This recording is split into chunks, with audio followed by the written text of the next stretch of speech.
Welcome home to philosophy, where we wonder about everything and anything is possible. Hi, I'm Dr. Robert Corey, the Laughing Philosopher. Life is complicated.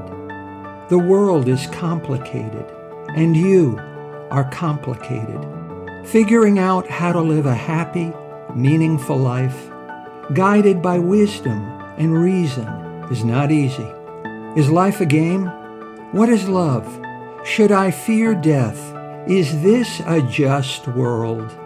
Almost from the moment of birth, you've been told how to behave, how to fit in, and how to fulfill other people's expectations.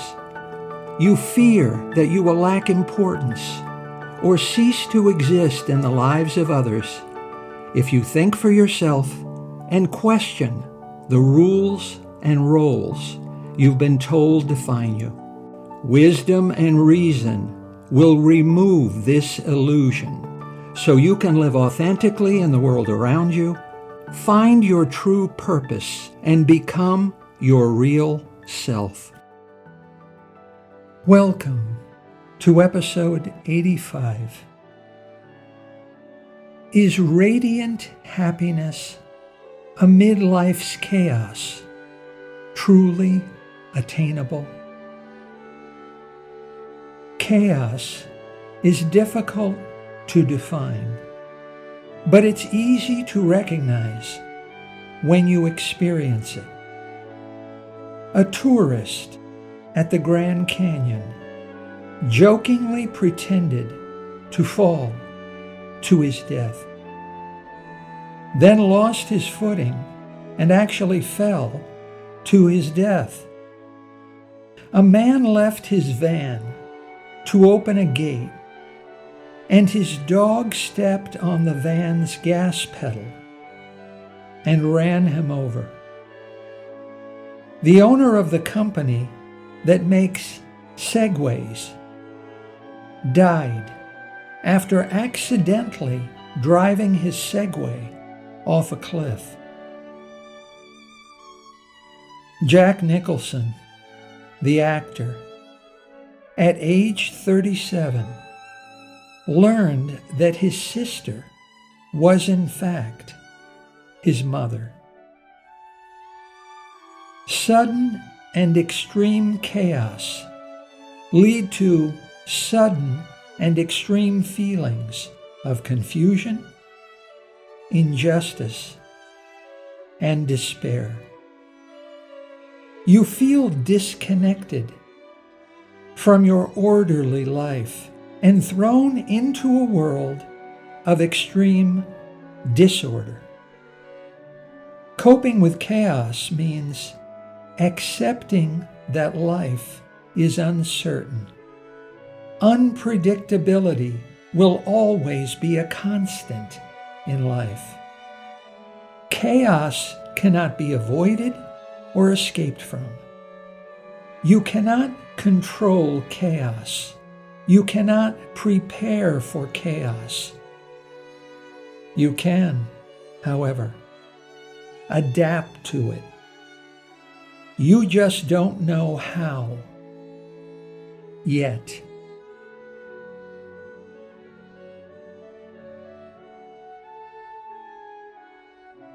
Humans have a profound need to control and to impose order on the chaotic world around us.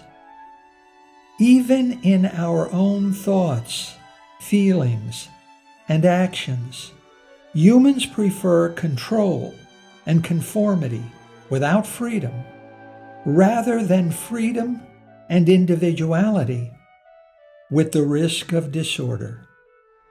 In order to make life safe, it must be orderly and predictable. Humans need to feel some sense of structure in order to feel life is safe from the uncertainty and unpredictability of chaos. Humans need to impose order on chaos and certainty on uncertainty. Uncertainty is dangerous. Unpredictability is risky. We live in perpetual fear of losing everything to chaos and to the uncertainties of living in an unpredictable world.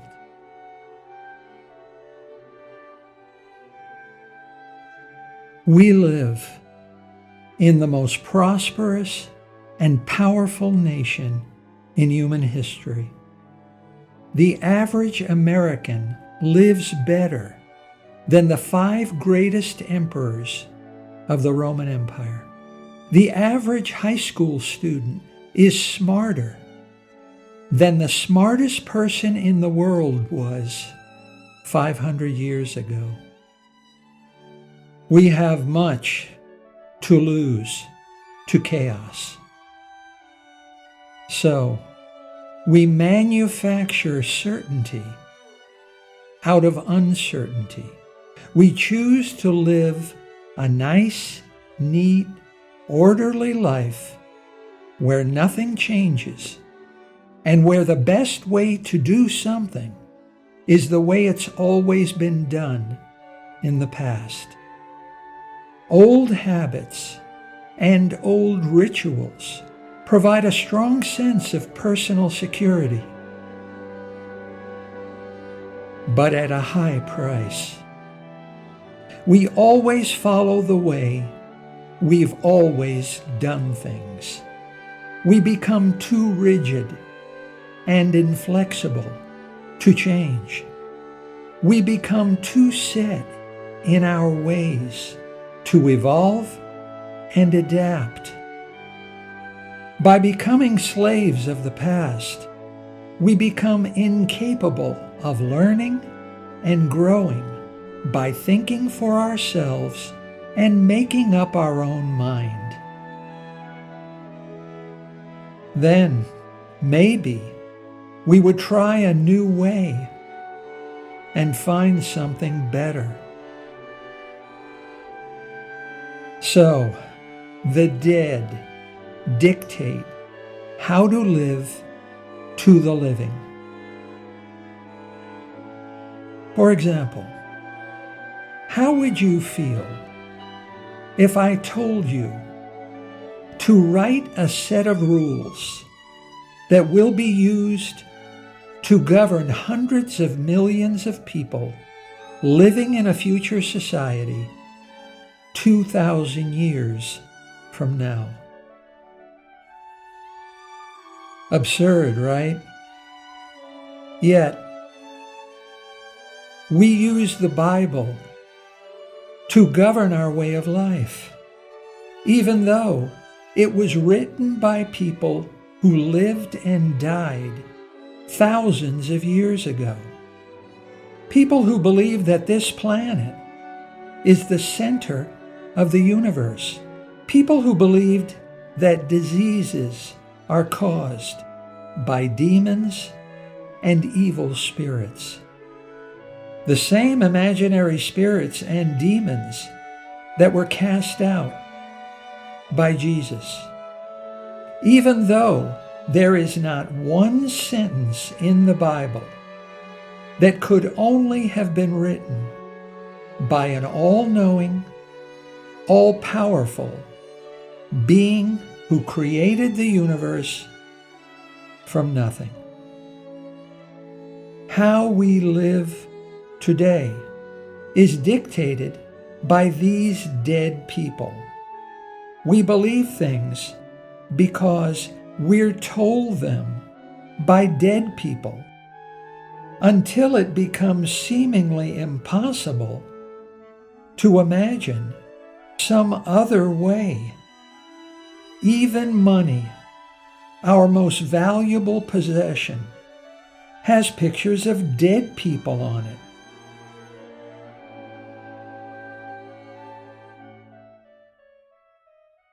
Life is lived forward.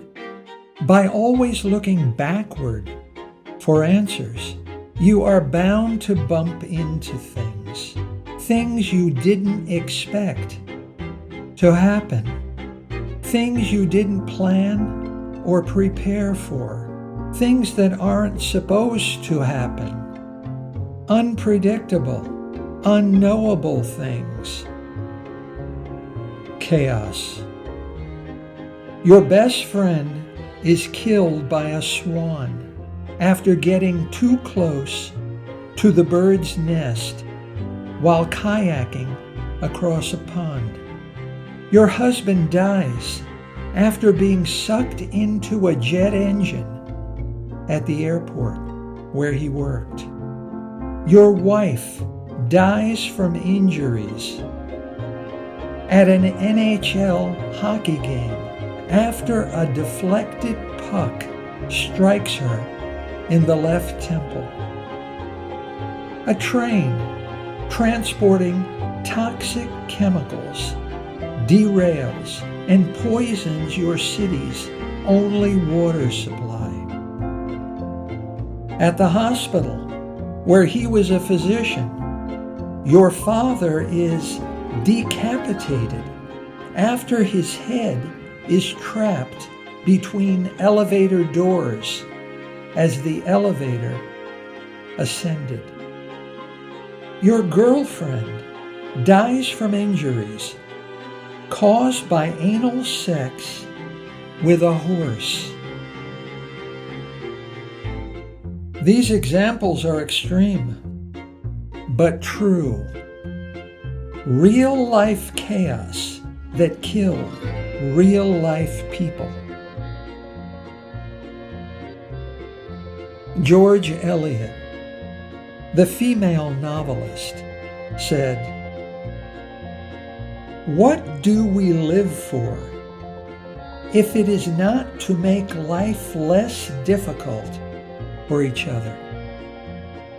So, what should you do when life is in chaos? What frees us from life's chaos?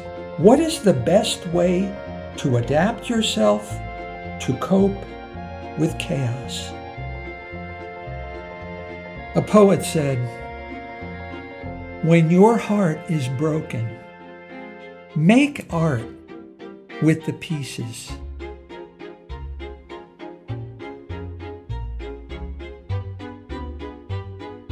No matter how amazing or successful you were yesterday, it's over. Yesterday already happened. Today, you must be prepared to adapt to whatever chaos life throws at you and prove your worth again. And it is always today. Does it really matter whether a glass is half filled or half empty? A rose is a rose is a rose, said Gertrude Stein. Things are what they are, right? Two hikers, a man and a woman, tramped through an unfamiliar forest and got lost. Several hours later, they became very thirsty. They had only one canteen of water, and it was their only water supply. The woman believed that the canteen was half filled, but the man believed that it was half empty. So she was drinking freely from the canteen, while the man refrained from drinking. Days later, the woman was rescued, while the man died from thirst.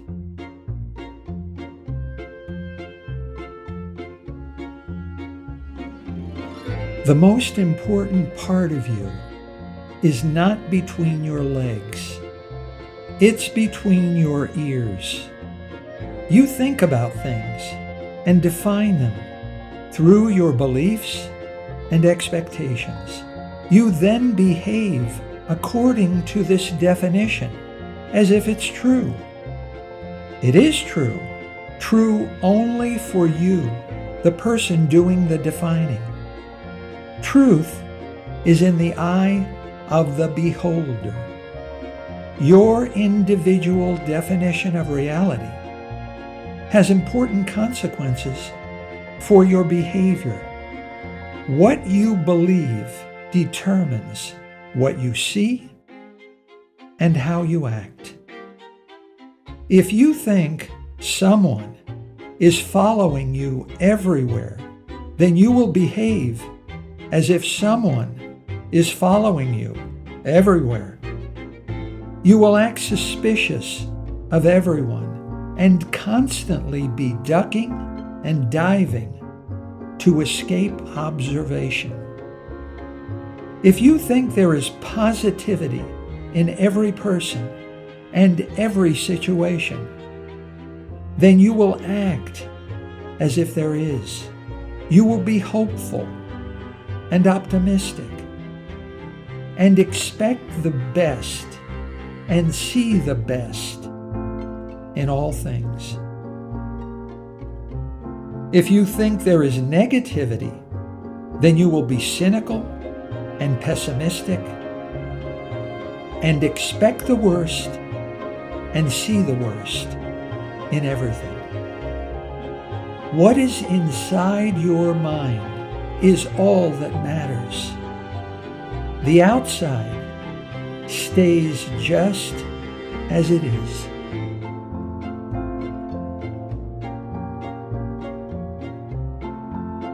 Edith Wharton, the novelist, said, "There are two ways of spreading the light: to be the candle or the mirror that reflects it. To adapt to chaos, train your mind to look for positivity in everything." Positivity is a skill. Like any other, it must be learned. And we learn by systematic practice. Jesus had 12 apostles, and eggs are sold by the dozen. So, for the next 12 days in a row, at the end of each day, I want you to write down 3 things you are grateful for that happened today. There's one catch: no repeats. Every day you must find 3 new things to be grateful for. 12 days will train your mind to see something positive and good, no matter how small, in every situation and every person. Even in chaos, there is an opportunity to follow its path to something better. Be the mirror that reflects the light. Chaos is overwhelming in mind and feeling. Don't throw down on it. Be smart. Think small. Bite-size goals.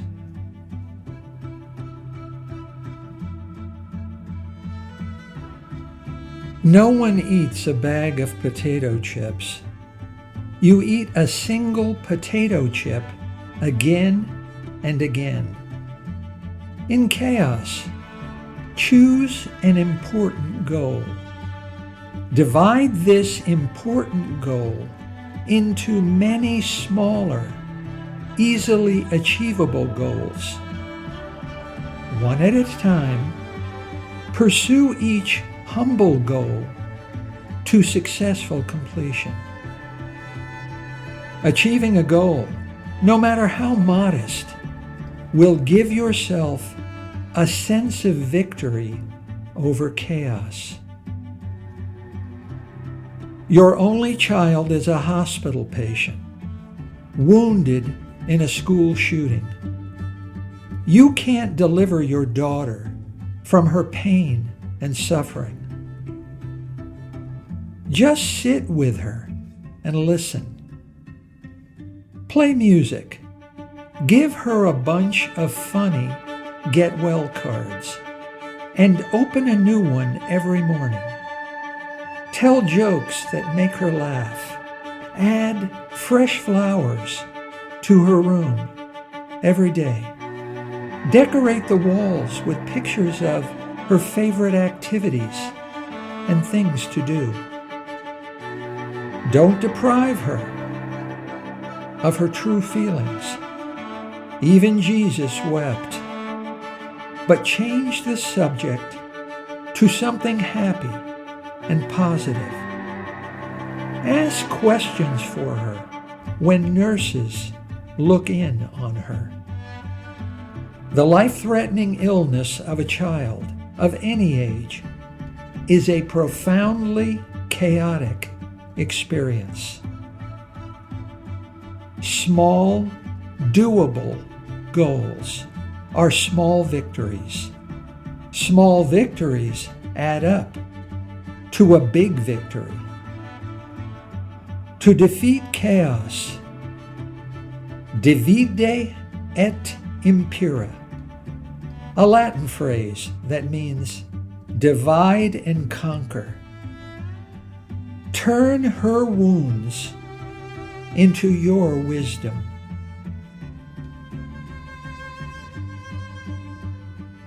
Alan Watts, the philosopher, said, "Change is just another word for life. Nothing is permanent. Everything changes. But sometimes you grow tired. You fall down. You become discouraged. You lose hope. You want to give up. You don't see the small victories, or the victories are so small that they don't seem to make a meaningful difference. You begin to believe that chaos is permanent, suffering is permanent, and things will never get better. Water is dripping on a stone, one drop at a time, drop after drop. Nothing is happening. Nothing is changing. Each tiny drop makes no difference to the stone. The stone remains the same. But in 10 years, just look at the stone. It's not the same. It's worn away. Water, the softest thing in the world, has overcome the hardest. Each tiny drop of water wears away the stone just a little. Each of your small victories defeats chaos just a little. In the moment, you can't see the change happening. You can't see the victory. You just have to believe in something you know but can't see. In time, small victories will add up to a big victory you can see.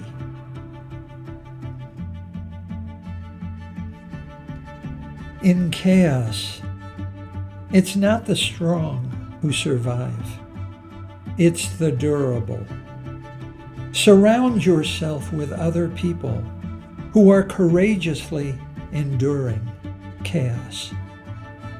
You are not alone.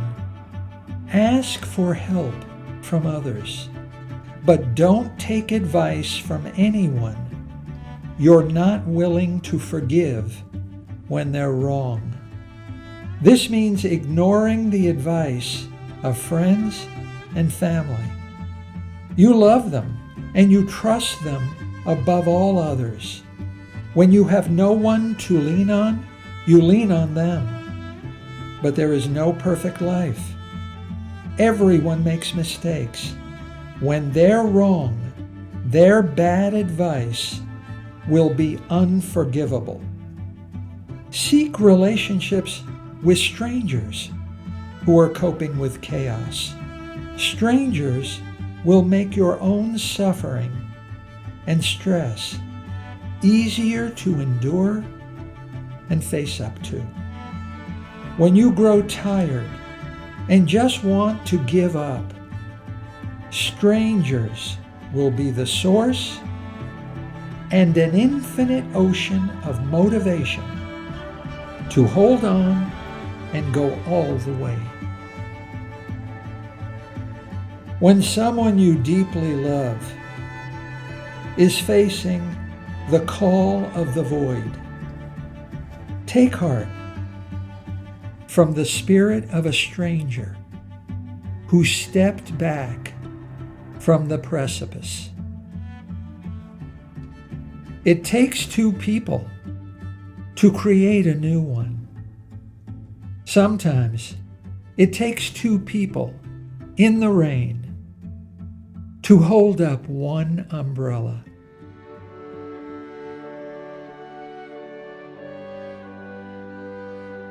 If you were condemned to live your life again and again, moment by moment, in just the same way and in just the same order, how would you feel about it?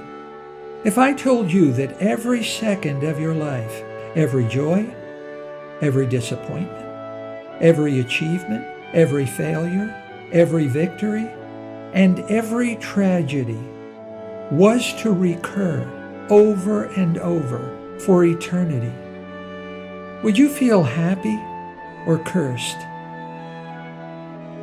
This is what Nietzsche means by eternal recurrence, and it will guide you through chaos to a better life.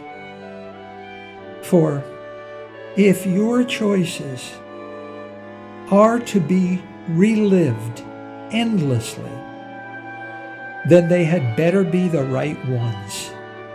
You had better live now in such a way that you would want to live your life again and again for eternity. What kind of life story do you want to live forever? Is this who you want to be? Is this the best you can be? What is your best purpose in life? Are you being true to yourself? Rabbi Zusha was on his deathbed. His friends tried to comfort him by telling him he was as kind as Abraham and as wise as Moses.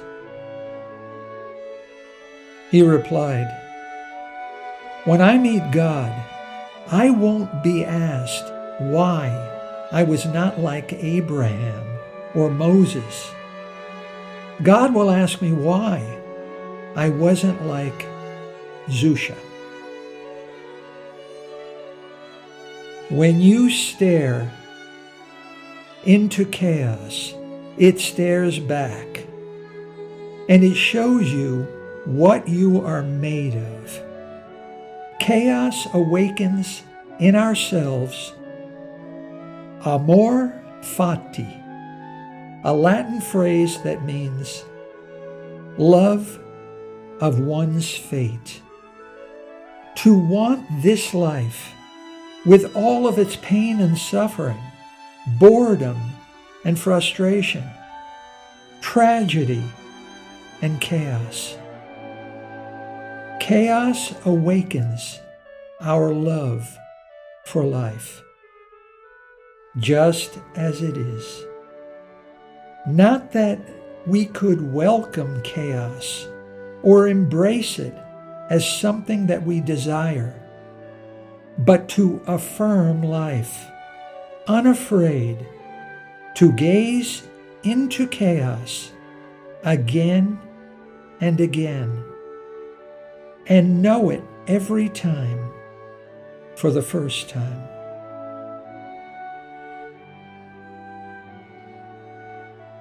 There ought to be a medal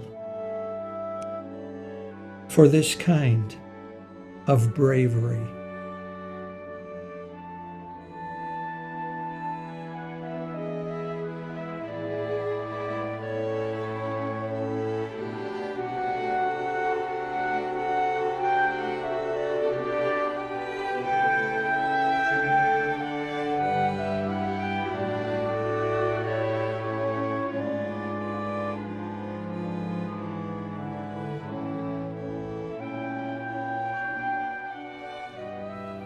Thank you for listening. I hope you will take what you've learned and be a better person. Think for yourself. Question everything. Accept nothing that does not agree with your own reason and good sense. And I promise you, despite its sham and drudgery, you will get on pretty well in this crazy world. I'm Dr. Robert Corey. Until we meet again, be good.